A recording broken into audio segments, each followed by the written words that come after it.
ये कैसे हैं? ये आपको नहीं पता है कि जेल में सड़ रहे कैसे थे और कैसे हैं, तभी तो जेल में सड़ रहे हैं आज। अगर सही रहते तो जेल में न सड़ते। हिंदू हैं, हम लोग को हिंदू एकजुट होना चाहिए। इसमें मुसलमान को क्यों? ये तो जोगी बाबा नहीं कह रहे हैं कि मुसलमान बट जाओ चाहे कोई बट जाओ।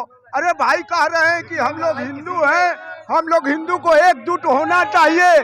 आज आज आज पटाखा बंद कर दो, ये बंद कर दो। हमारा भारत और हमारे ही भारत में कह रहे हो रह के जी रहे हो, और हमारे ही भारत को यहाँ का तुम दुशासन कर रहे हो जीना। तुम कहाँ के जमात वो हो, कहाँ के तुम जमात नवाब हो?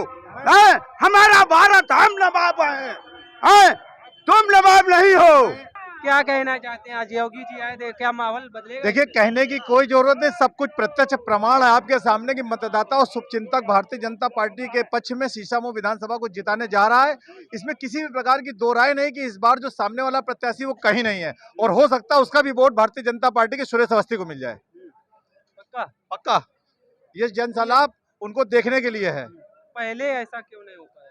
देखिए, पहले की स्थितियां और पहले उनका गुंडा राज चलता था, पहले उनका हत्याएं चलती थी, पहले उनके रेप चलते थे, पहले उनके कब्जे चलते थे। रेप तो अभी भी हो रहे हैं। जी नहीं, हमारे योगी जी की जो सरकार है वो जीरो टॉलरेंस पे काम कर रही है, और जीरो टॉलरेंस का मतलब ये नहीं होता कहीं हो रहे होंगे, निश्चित सी बात हो रहे होंगे, लेकिन इतना कठोर निर्णय लेने वाला निर्णायक अगर उत्तर प्रदेश में बैठा हुआ है तो किसी की हिम्मत नहीं कि किसी भी प्रकार का कृत्य करके निकल जाए। कटेंगे बटेंगे वाला कितना सही लगता है? देखिए, आपको लगता होगा कटेंगे बटेंगे, मैं तो आप एक सब जनता से राय ले रहे होंगे, लेकिन कटे और बटेंगे का मतलब सिर्फ है कि हम एकजुट रहें और एकजुट में ही हमारी भलाई है। इस मैसेज को देने के लिए कटेंगे और बटेंगे शब्द लिया गया है। उसको यथार्थ जिसका जैसा मनसा होती है उसके वैसा ही दिखता है। हमारे योगी जी ने कटे और बटेंगे का मतलब दिया है कि हम सब एकजुट रहें, और एकजुट रहेंगे तो देश का हिंदू हैं, हम लोग को हिंदू एकजुट होना चाहिए। इसमें मुसलमान को क्यों? ये तो जोगी बाबा नहीं कह रहे हैं कि मुसलमान बट जाओ चाहे कोई बट जाओ। अरे भाई कह रहे हैं कि हम लोग हिंदू हैं, हम लोग हिंदू को एकजुट होना चाहिए। आज आज आज पटाखा बंद कर दो, ये बंद कर दो। हमारा भारत और हमारे ही भारत में कह रहे हो रह के जी रहे हो, और हमारे ही भारत को यहाँ का तुम दुशासन कर रहे हो जीना। तुम कहाँ के जमात वो हो, कहाँ के तुम जमात नवाब हो? हमारा भारत, हम नवाब हैं, तुम नवाब नहीं हो। हमारे भारत। मैं आपके चैनल से सामने वाले जो प्रत्याशी हैं, सामने जो प्रत्याशी हैं, इस चैनल के माध्यम से उनको मांग करना चाहता हूं कि जो भाई भाई का नारा देते हैं, 25 साल तक उन्होंने इसमें भाई का नाम लेकर के भाई को इस्तेमाल करने का चाहिए। उनको दिल बड़ा करके इस भाई के साथ आकर के इस बार 2.5 साल के लिए उसको विधायक बनाइए। उसके बाद जनता निर्णय करेगी कि कौन विधायक कैसा हुआ है। इरफान सोलंकी कैसे विधायक थे जो लगातार जीतते आए? देखिए, इरफान सोलंकी कैसे विधायक थे ये आप बता रहे हैं। आप अभी पूछ रहे थे कि इरफान सोलंकी इतने साल से जीत रहे थे, जिस समय उनकी सरकार थी उस समय वही वो काम कर रहे थे जो आज जनता ने देख लिया उनका असली चेहरा। होता है कि जब तक जिसका चेहरा भंडा नहीं फूटता है तब तक हमको लगता है कि बहुत अच्छा है, लेकिन मुझे मालूम है हमारा विधायक जो बनने जा रहा है वो एक निष्पक्ष भाव से सबकी सेवा करने वाला विधायक बनने जा रहा है, और जनता 2.5 साल के अंदर उनको 25 साल का हिसाब दे देगी, ये मेरा विश्वास है। दादा कैसे हैं ये कैसे हैं? ये आपको नहीं पता है कि जेल में सड़ रहे कैसे थे और कैसे हैं, तभी तो जेल में सड़ रहे हैं आज। अगर सही रहते तो जेल में न सड़ते।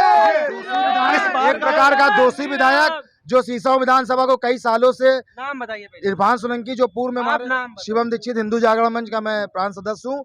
एक ऐसे विधायक से पूर्व में जो आपके सामने है, उनके सारे दोस्त आपके सामने, आज वो जेल में है, वो तिरंगा केक काटते हैं, वो हमारे राष्ट्र का सम्मान नहीं करते हैं, हमारे हिंदुओं का सम्मान नहीं करते हैं, अपने मुस्लिमों को भी एक प्लाट के आगजनी में वो जेल में है। ऐसे दोषी विधायक को शीशामऊ विधानसभा के जनता नहीं चुनेगी, और सुरेश अवस्थी को चुन के कमल का फूल खिला के भारी मोहब्बत से विजय बनाएगी। एक आज इरफान सोलंकी ने जो भी काम किया है आज उनको दंड मिल रहा है। आज वो जेल के अंदर है, आज उनकी पत्नी गली गली वोट मांग रही है, तो उनको जो है पब्लिक नकार रही है।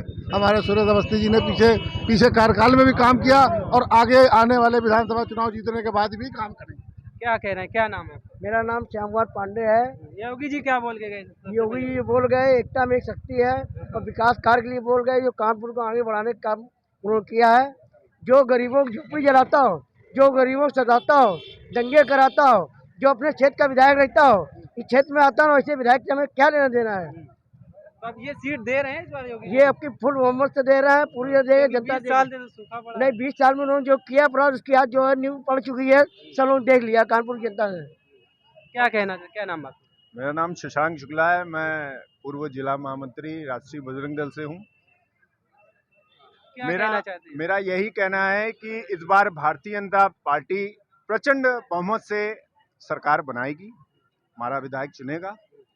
और ये कहना चाहते हैं पूर्व विधायक के लिए कि पूर्व विधायक ने सदन में जो नमाज पढ़ने के लिए एक रूम मांगा था, ऐसी तालिबानी विचारधाराओं को बर्दाश्त नहीं किया जाएगा, ऐसे पूर्व विधायक को बर्दाश्त नहीं किया जाएगा।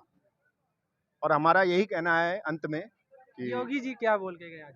क्या इस योगी जी जी आने ने से कुछ सभी माहौल को बदले यही हैं? संदेश दिया है कि ना बटेंगे ना कटेंगे, हम सब एक हैं, हम सब नेक हैं। माहौल इसी विचारधारा को लेते हुए हम सभी लोग एक हैं और बड़े भाई सुरेश अवस्थी जी को प्रचंड बहुमत से विजयी बनाएंगे।